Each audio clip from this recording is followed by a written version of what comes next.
Mandawi Emergency Operations Center kon EOC naghanay karon og manual aron magsilbing guidebook sa syudad kabahin sa COVID response. Mihangop sila sa inanay nga pagminos sa bag-ong kaso karon sa dakbayan. Ang detalye pinagi sa live report ni Nico Serino. Nico.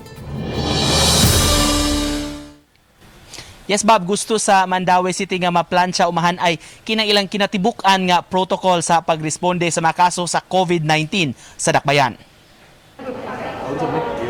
Samtang ubos ang mga bagong kaso sa COVID-19, gipahimuslan kini karon sa Mandawi Emergency Operations Center kun EOC. Gitigom ang mga sakop sa lain-laing cluster alang sa usa ka workshop. Katuyuan niini maghanay og mga lakang ug plano kabahin sa COVID response sa syudad. Lakip na kun do na may palambuon sa dugay nang naimplementar nga mga palisiya. At least identify asa dapit ni among mga challenges and improve better.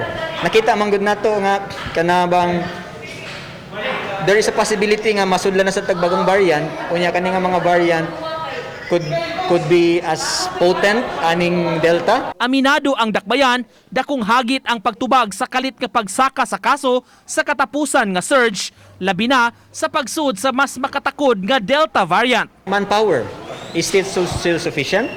Ang atong logistic capability, ang atong mga sakyanan, is it still sufficient? Unsa ang atong kinahanglan i-improve pa sa ato ang mga isolation?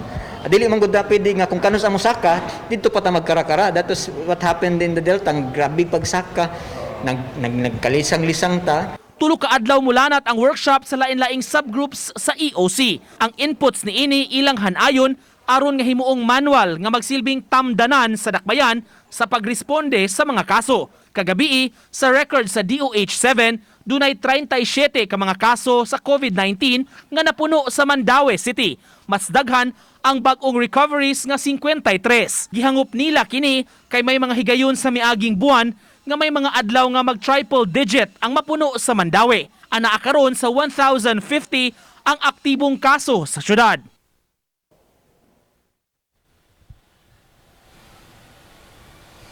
Usa sab sa aspeto ning maong manual nga himuon sa Mandawi City, Bob, kining ilang pagkonsulta sab sa uban nga mga LGUs, mga silingan nga mga local governments aron kun mahimo makumpara sab ang ilang protocol sa ipatuman unya sa Mandawi nga paghulagway gani nila kun mahimo interoperability sa kining mga metro cities dinhi sa probinsya. Bob? Dahil salamat Nico Serino sa imong live report.